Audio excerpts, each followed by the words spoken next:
Hello, and welcome to your Fairy God Mentor. This is the show that inspires, encourages, educates, and supports expectant couples who desire to confidently navigate pregnancy, birth, and finding balance in an unbalanced world.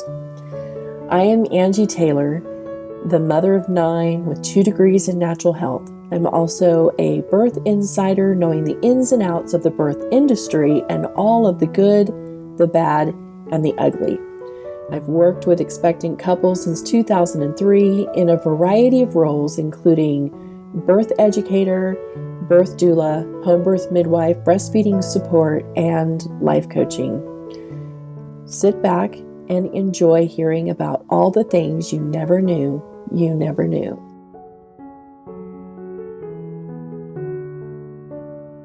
Welcome to this episode of Your Fairy God Mentor. Today I chat with Vernon Davis Jr., who is an author, as well as the president of Davis Family Publishing. Enjoy the conversation as we talk about fatherhood and how he chose to handle a type 2 diabetes diagnosis alongside his wife's pregnancy. So, Vernon, how are you doing today? Yeah, I'm doing pretty well. It's been a great day thus far. Angie, how's your day going? So far, so good here too. Yeah. So I appreciated your response on my post in the podcasters group and sharing your own wellness journey. Was that during the same time that your wife was pregnant? Yes, ma'am. I actually was diagnosed type 2 diabetic a month before we found out we were expecting. Wow. So, there's lots of pressure on dads. I'm sure that you're not aware of that, right? There's this pressure, and I don't know if you feel it, but I know that a lot of my clients have felt it. And that's the trying to find your place in the whole pregnancy realm. There seems to be, just from my own experience as a birth doula, one of the things that bothered me was watching nurses and some doctors and even midwives kind of give that subtle hint to the dad that he's done his job, she's pregnant, and he doesn't need to do anything until after the birth. Did you ever experience anything like that? Well, great question. While we were in the hospital, as it relates to the birth of my child, I wasn't fortunate enough to be able to go to any of the appointments due to COVID. They weren't allowing guests with the pregnant mothers. But while in the hospital, it was kind of, we don't need you for this, we don't need you for that. They allowed me to be present.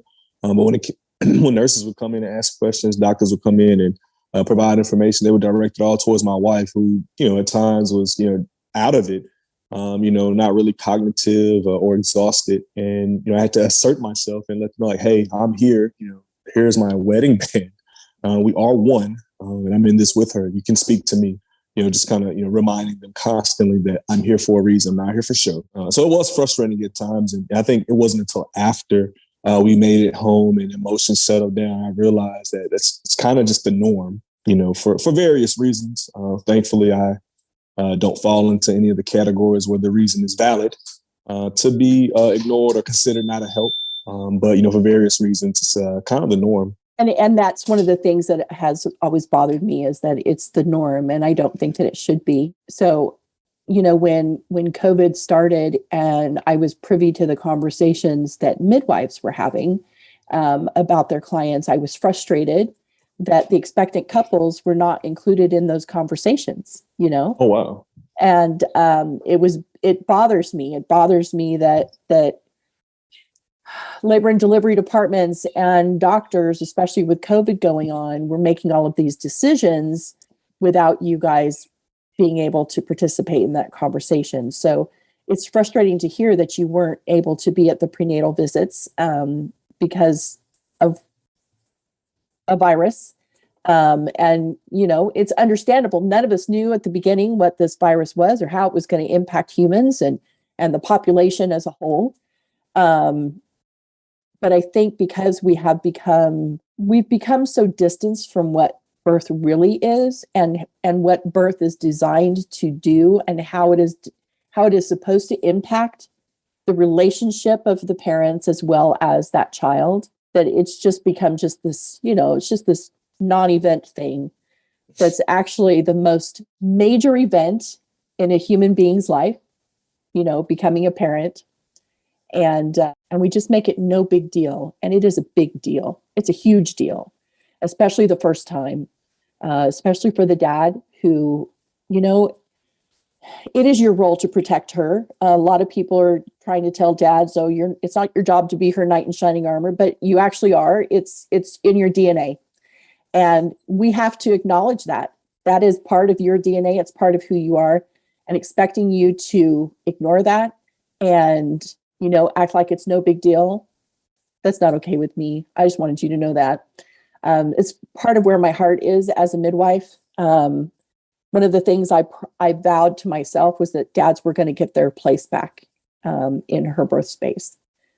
And so it's been my pleasure to help dads direct them into, my first question to them was always, okay, so are you going to catch the baby or is she going to catch the baby?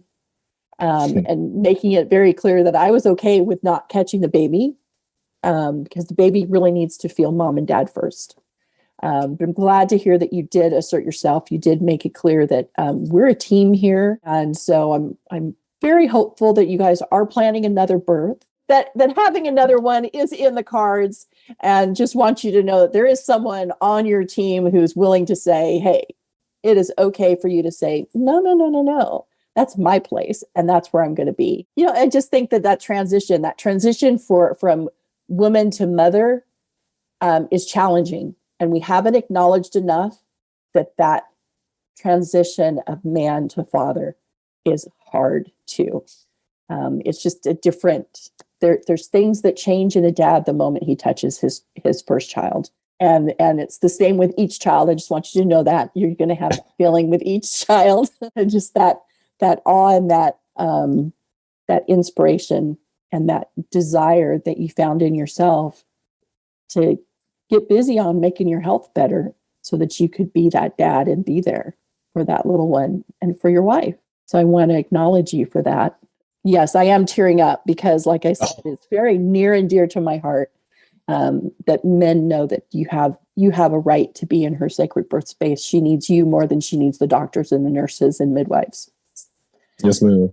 So that is part of my mission, is to make sure that people know that, and let's get dads back where they belong, not just in the room, but actively engaged in the process, because I know that dads want to do that. So here you are, you found out that you've got type 2 diabetes, and now you found out that your wife is expecting your very first, and you have this global pandemic stuff going on. Overwhelmed, I think, would be an understatement.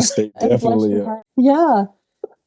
Well, and all those feelings that had to have been coming up. And I know men don't normally talk about their feelings, but I want to acknowledge that those feelings that had to have been there when you found out you couldn't go to the prenatals with her. Did they provide you with any way to be there virtually? So it was frustrating hearing time and time again, no, Mr. Davis, you can't come to this visit. No, you can't come. They did allow for me to be on the phone with my wife. Each time she did go into her appointments, the challenge was the connectivity there. Mm-hmm. I never went to the location that she initially had her prenatal visits. I just assumed that it was behind some concrete walls or underground, because the connection was very poor. So it was very spotty at best, to where I couldn't hear everything. I would have to ask the nurse or the doctor to repeat themselves, and then it just got to a point where I just tell my wife, just call me once you depart. And this was each time she went, hey, just call me when you leave, and we can talk.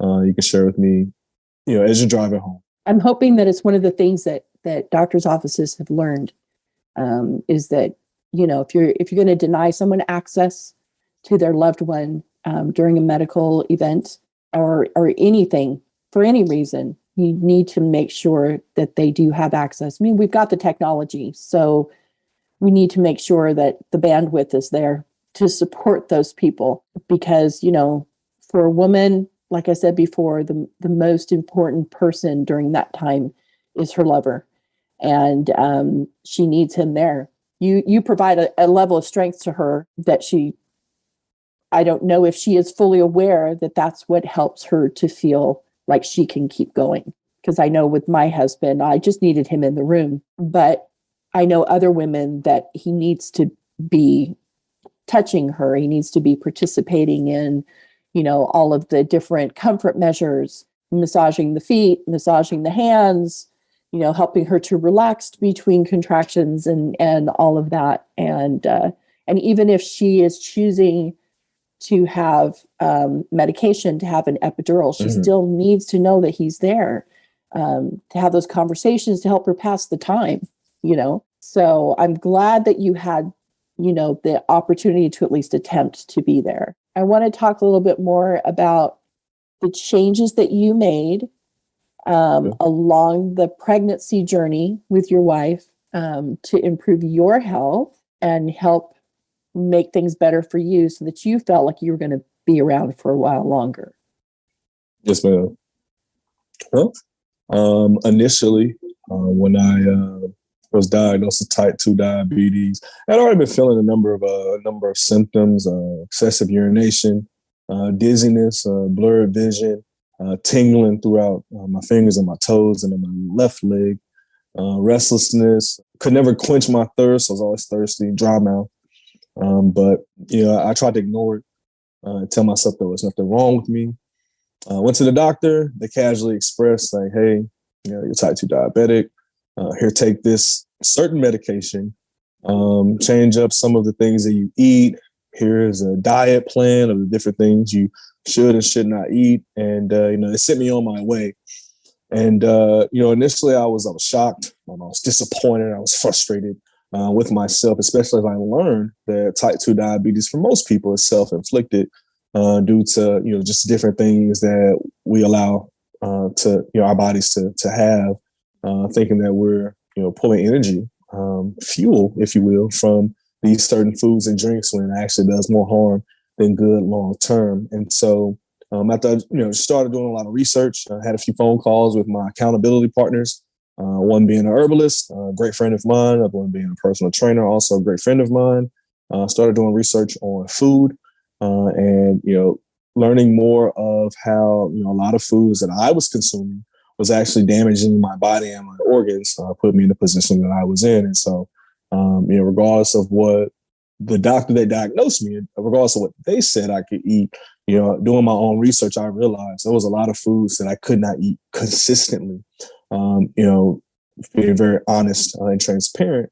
The only thing that I haven't consumed since the day I was diagnosed is juice and soda. Everything else that I was eating, I still eat to this day. I just eat it very sparingly. It's weeks in between times that I consume pizza or nachos or chicken or things like that. On an average day, I consumed certain fruits and vegetables within a certain time period. I incorporated sea vegetables and natural herbs into my daily regimen, to heal my body, but also to help boost my own confidence, self-confidence. My mental health was affected drastically throughout this transformation and this change, to which it improved significantly. In comparison to where the state of my mental health was at the time of my diagnosis. And so it was just a lot of self-education, self-advocacy, being okay with saying, no, I'm not going to do this, I'm not going to do that, to a medical professional, who makes a living and serves a community, giving out such information, such recommendations. Just being okay with saying, no, I'm not going to do this, I'm not going to do that. I'm going to, take this natural route, and, having made the decision based on the different things that I learned using the resources that were available to me, primarily the internet, and being confident in that, and being able to yield the results that I have up to date. Amazing, and bravo for pulling together an accountability team. A lot of people leave that out. We want to keep our secrets, and we don't want people to know that we've got this thing or that thing going on. And we need people to hold us accountable, especially if they're people like an herbalist that can give us more information to support our journey. And we can touch base with them and personal trainers. And, as you were sharing that, a thought came to my mind, and it was, did your diagnosis come about during COVID so that it would be something to help take your mind off the fact that you couldn't be at the prenatals with your sweetheart? So great question. So the diagnosis was at the height of COVID, July of 2020. It didn't take my mind off of not being able to be present. It did help me as I learned and put together a regimen along with the help of my accountability partners. It did help me to look towards the future, not only being present for my wife long term, but also for my unborn child.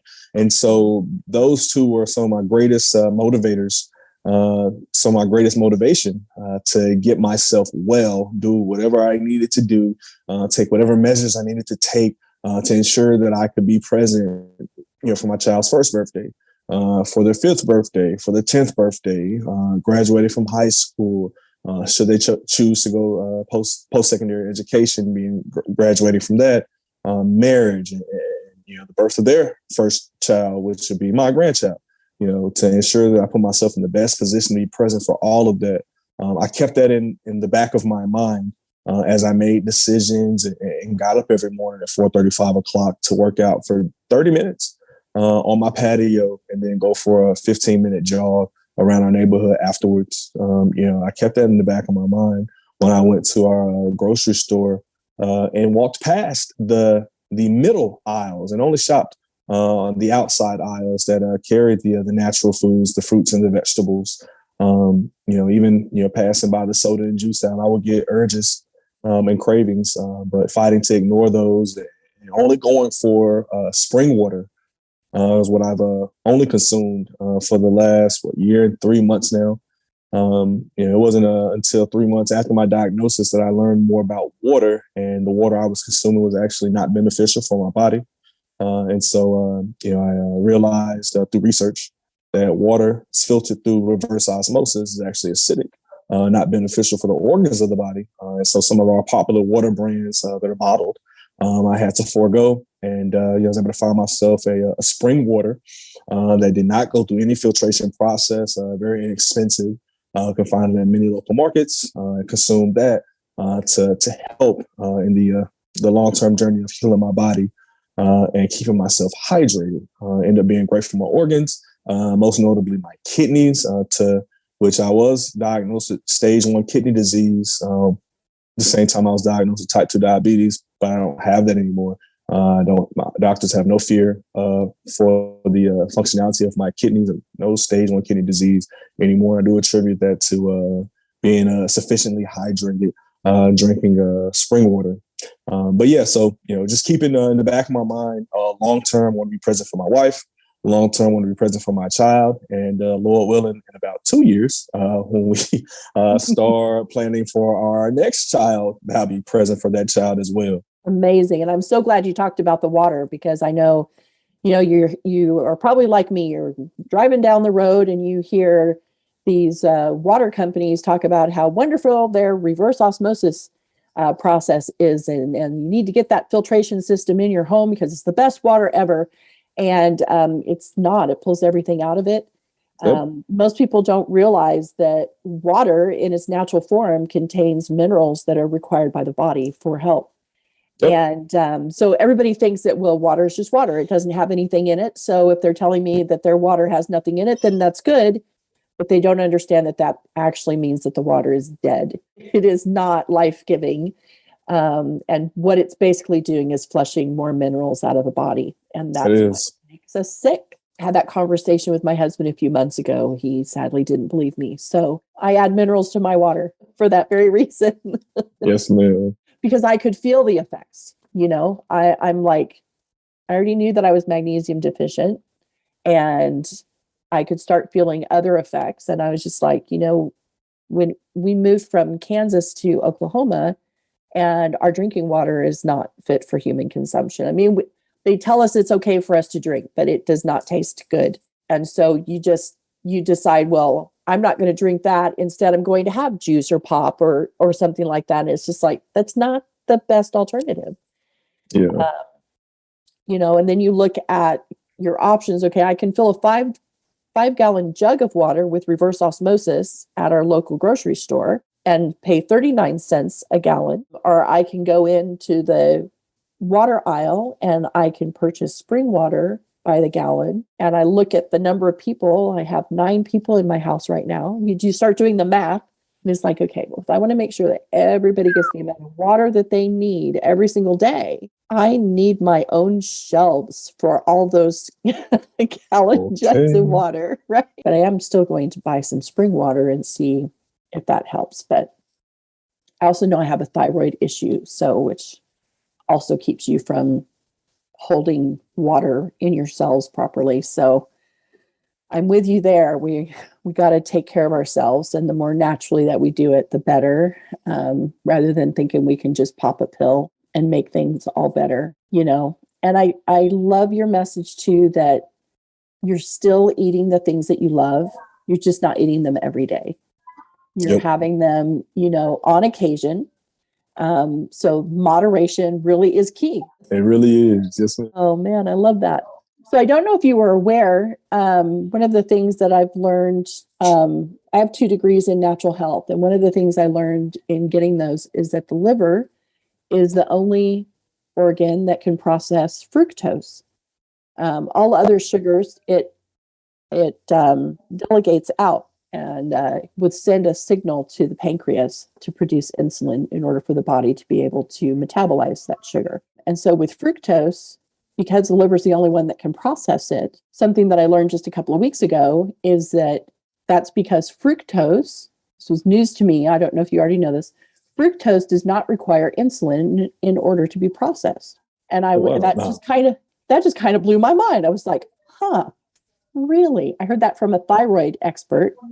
And he said that those of us with thyroid issues and diabetics, we really need to be eating lots of fruit because of that, because the fruit is actually really good for the liver. It allows it to do its job. And because it doesn't require insulin, it's actually beneficial for us. And that was news to me. I had always heard that, well, if you're diabetic, you need to lay off the fruit, you need to lay off the fruit juices. And now I'm like, oh, that just sounds so good to have fruit salad. And then with the fiber and all of that great, the great stuff that comes in that fruit, just amazing. So your advisory team, how many people, just out of curiosity, did you have in your advisory team, and what roles did they play for you? So many. Had many accountability partners. My primary accountability partners was my trainer, Mr. Tony Lee. He's been my trainer for years, a great friend for years. He served as a virtual trainer for myself. We would be on video chat. I have my phone propped up on my gate or my fence, and I have some wireless earbuds, and I would just move in his direction. Simple bodyweight exercises that we did in elementary school. I never would have thought I would go back to for a workout regimen, but it worked. Then Mr. Breon Reed of godlyherbs.com, a great friend of mine, educated me on natural herbs and sea vegetables. We would have weekly consultations just to keep him abreast of the things that was going on with me, my triumphs, as well as my pitfalls for that week. And, he'll share with me his advice. There were different times where we prayed and just talked through different emotions and pressed on towards the next day. My wife, my rock, my backbone, whom I saw each and every day. She's just been there as a moral support. She changed up some of her eating habits with me in support.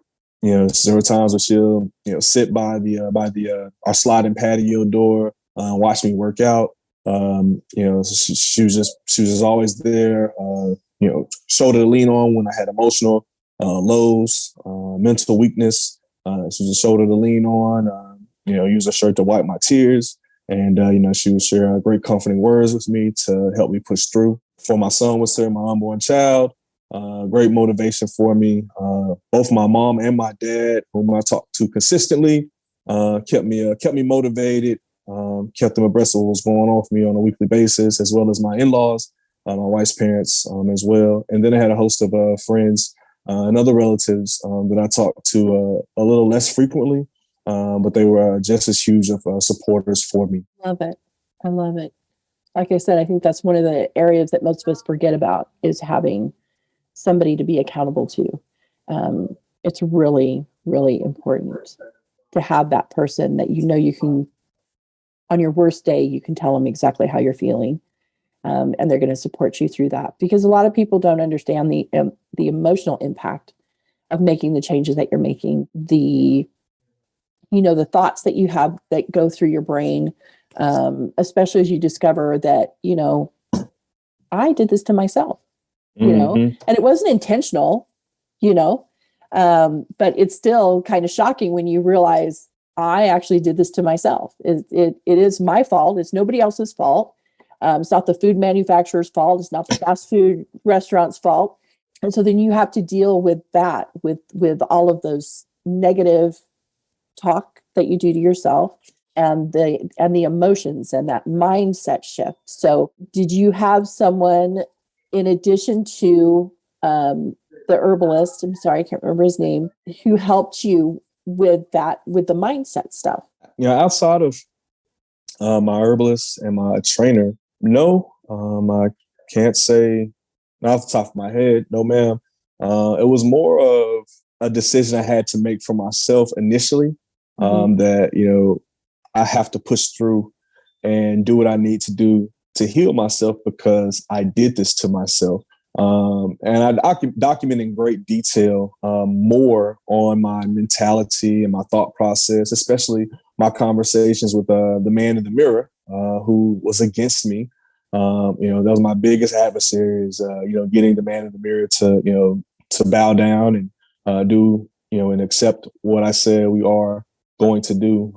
But in my book, Uncomfortable Peace, I do document that in great detail. And there was a medical professional whose name I won't mention, but his neglect also helped push me to that mentality, if for no other reason, to prove him wrong. While I felt neglected by him and his practice, I was also discouraged with his wanting to force this particular medication on me, and his disappointment in me choosing not to use it until he saw my up-to-date numbers 3 months after my diagnosis. He took a look at my 3-month numbers 3 months later, and he concluded that, man, whatever you're doing, it's working. No need to add medication, what have you. It was actually like the last time I saw him. And there's I didn't feel neglected until that appointment. There's some information that I became knowledgeable of from months prior. On that day in October, there was information from April that I became aware of in October that he withheld from me. But I document that in my book. And again, I don't mention his name. I think in my book I use a letter for him. But the way that he carried himself and my experience with him really helped to push me to want to do what I needed to do and to push through and have that mental fortitude that I can do this, I will do this, I have to do this for myself, but also that bit of rebellious in me, to prove him wrong. Yeah, I think sometimes that's like the best motivator, right? Prove somebody else wrong. You are wrong, and I'm going to prove it. So I'm just so excited for you and the transition that you've made and the book that you've written to document all of this. Give us the name of it again. And is it on Amazon? Where can we find it? Yes. A book title is called Uncomfortable Peace. It is available on Amazon, becomes available on January the 3rd, digital ebook, as well as paper. Nice. So let's talk about fatherhood. So how has fatherhood changed you and the way you view yourself and the world? Well, fatherhood has been a joy. Let me start there. I've wanted to be a father since I was 13. And, to finally be at this stage has been very fulfilling, a lot better than I could have imagined. My son and his presence has forced me to develop a greater sense of strength that I didn't know was there for me, especially as it relates to standing up for myself and, knowing that, at the end of the day, my wife and I are responsible for his well-being, regardless of, any other loved ones and their opinions and their desires to assist, which are all genuine. But at the end of the day, he's our responsibility. So if something doesn't work out, whether it was our decision or not, we have to, for lack of better words, we have to deal with it. And being able to stand up for myself and not be a pushover, in the spirit of taking care of him and teaching him to be able to stand up for himself, long term, has been very helpful for me as not only a father, but as just a man in general, as well as a business owner. I think I approach business a lot different now with him being present than I did prior. And one of the changes that I chose to make is, at the end of the day, this is mine. This has my name on it, and so I'm not going to do anything that I'm not comfortable with, regardless of what it is that another entity wants to do, individual or entity wants to do in conjunction with us. It has to be my decision, and being okay with saying no, being okay with not being able to proceed with something, because at the end of the day, similar to my son, my business is my baby, but more importantly, my son being my baby, I'm going to do any and everything that I can and have in my power to do to not only represent myself well, but represent him well, and down the line have made decisions that he could be proud of when we look back and reflect on them. Love that. Love that. So how old is he now? He's 7 months. And my husband has always said, I'm not really interested in them until they're like 6 months old, because then they're more like a human. Prior to that, they don't want me. They just want food. So what would you say has been the biggest change for you as a man since your son came into your life? Not to sound disrespectful in any shape, form, or fashion, but being able to tell members of the generation prior to me that are in my family, no, this is not what we're gonna do as it relates to my son. Being okay with standing up for myself, and letting it be known that hey, this is me and my wife's child. This is what we are or are not gonna do. I apologize if it hurts you that things can't go your way, but you're not his provider. You're not his guardian. They do have children of their own that they make those decisions for, and my understanding is, you wouldn't want to let anyone take away your decision making for your own children. We're not going to start that now with me and my wife and our child. So being able to say no, and not being a yes man in that regard, was probably the biggest change that I've made up to date in my life overall since becoming a father. I love that. I love that. It's one of the things that I teach when I teach childbirth classes. So probably the hardest conversation I have to have with my students is on the first day. And I ask them, raise your hands if you're sharing all of your plans, all of your birth plans and your parenting plans with your friends and family. And everybody raises their hand. And I tell them, okay, here's the bad news. By the time that we're halfway through this series of classes, none of you will be sharing with anybody, because you will have so many of your friends and family trying to talk you out of doing what you feel is best for your child. And it's okay to tell them, no, this is my child, and this is what we're doing. And you don't even have to tell them why. It's none of their business why. All they need to know is that you are the parent, and this is your child, and nobody else needs to be involved, just the parents and the child. And I also let couples know, after that baby's born, it's okay to keep the birth quiet, to not tell anybody that labor has started, to not let anybody know that baby has come. It's okay to spend 2 weeks or longer just being a family without having everybody wanting to be over there and be involved and hold the baby and feed the baby and all of that. That we need to get back to making sure that the family gets to be a family before everybody else gets involved. It's a very sacred time right after that baby is born. And it's really important for mom and dad to have that alone time with their kids. So I'm glad that you learned that it's okay to say no. You found your voice. I'm so excited. I'm really excited. So here's a question for you. In planning and thinking about the next one that's coming, have you and your wife ever thought about having a home birth? No, we haven't thought about it nor discussed it. No, ma'am. Is it something that you think that I'm not trying to, send you that way. I'm just curious, is it something that you two think that it would be a good discussion to have, something to think about? I don't see why not. Again, I know it's never crossed our mind. We've had a few friends that have gone that route, and they've had great success in those ways. And I think for my wife and I, me having gone on the health journey that I've gone on has really prompted us to look into healthy alternatives for our son overall. So for example, his lotion, something that I make. We don't use store-bought lotion for him, not even the baby brands. His food outside of breast milk. We use natural foods and we cook them. We don't purchase baby jarred food or anything like that. Even when it comes down to bathing him, we only use the spring water that I drink. We only use that same spring water to bathe him, since the skin is the largest organ of the body. So why put this acidic bath water from our faucets on his skin, which has been documented in producing rashes and skin abnormalities on young children. So in the spirit of that, having that conversation about what a home birth could be and researching it more shouldn't be off the table for us. Again, we just never considered it. I hear that because with my first one, and yeah, it was many years ago. My oldest is 33. Okay. It was just something I didn't even know at that time. I was 19, and I didn't even know that midwives and home birth was a thing.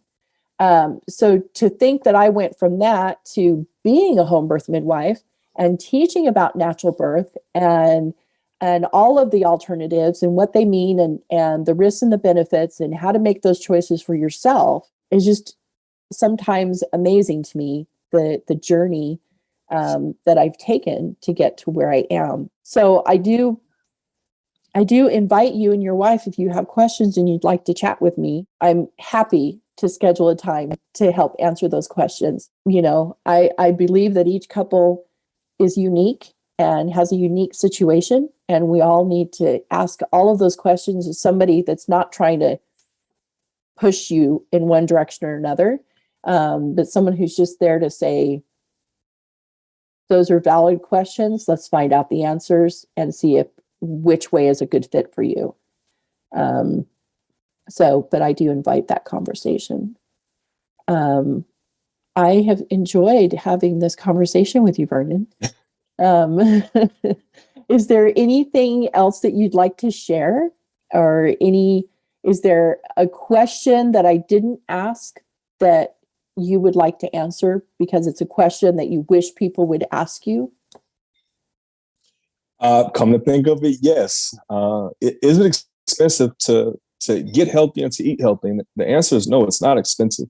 The foods that I purchase, the fruits and vegetables that I will purchase from a local market, roughly $20 to $25 for a week's worth of food, and sometimes they, depending on the shelf life, will carry over to the next week. So as if you go to some of your local fast food restaurants that offer maybe salads, the salads are pretty high as far as a dollar amount on the menu, whereas maybe a burger or something like that significantly cheaper. And so it does, at least it put me in the mindset at that, previously in my life, is that, healthy food is expensive. That's not the case. That's a tactic that I think some fast food restaurants use and the powers that be to make us think that it costs a lot to eat healthy, when in fact it doesn't.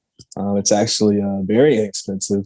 My wife and I, our grocery bill reduced significantly after finding out I was type 2 diabetic, researching the best foods for me to consume, and then going out to actually purchase them while still purchasing some foods that my wife enjoys. to having our cupboard. Our grocery bill was reduced significantly. And the great thing about at least the foods that I incorporated to help heal my body, they make you feel satisfied much longer than the different foods that taste good that I enjoy consuming prior. I love that. It is such an important point to make, because I know I've had people make that statement to me. It's just too expensive to eat healthy. And I'm like, well, I can go down to the produce section, even at my local Walmart, and I can spend $25 on everything for a salad. And I can come home and I can use half of them and make a huge salad that will feed my entire family for one meal, maybe two. It just depends on what mood my kids are in. And then I can use the other half a few days or maybe even a week later, again, depending on their shelf life, how well they're gonna last in the fridge, and make another beautiful salad. And it's not just lettuce; it's like broccoli and cauliflower and radishes and the different colored bell peppers and all of those things. And they're just, their mind is blown by that. And I'm like, that's part of the problem, though. Because like you said, there are entities and individuals who are counting on us to not eat healthy. And it's vitally important for us to eat healthy. And it's not that expensive once you start doing it. Yep. The challenge is breaking those habits of just going and grabbing the bag of chips and eating them until you feel satisfied, instead of, having a salad and having a lean meat, or a bowl of fruit, or something else along those lines, something that's going to fill you up because it's protein and it's fiber, and fat. The energy sources that are slowly processed by the body, and people don't realize that. Have the conversation a lot with people that are just like, I don't know why I'm constantly craving sugar. I'm like, because it's a quick energy source, and your body is saying, I'm about to run out of energy and I need something fast, so you're going to crave sugar. And if you would eat more protein and fat, dietary fat in your diet, you wouldn't crave so much sugar, because you would have a slow burn energy. And it's mind-boggling to a lot of people when they hear those kinds of things. So I look forward to the launch of your book. So this has been a great conversation. It has been my pleasure to meet you, Vernon. Thank you so much for allowing me to get on your schedule and have this conversation. I know I've been looking forward to it for about a week now. So I was definitely glad that the day has finally come, and it was a great conversation. I really appreciate it. I really enjoyed the way you facilitated everything and the questions that you did ask. And I'm just extremely grateful. Extremely grateful. Me too. I am very excited about the lessons that you have learned, and that you know that you have the right to first say no, and to say, I am in this with her. So those are huge things. And I wish that every dad could find their voice with their first. So it's something that you and I can work on together and share that message with people. You'll be more effective at it than me, because men like to talk with men. And I understand that. It doesn't put me off at all.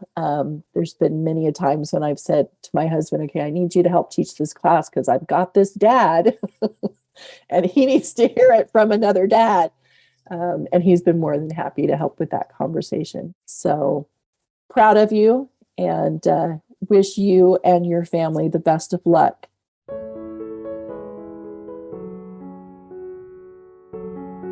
Thank you so much for listening to today's episode. To learn more about me, your fairy god mentor, simply go to AngieTaylorFairyGodMentor.com.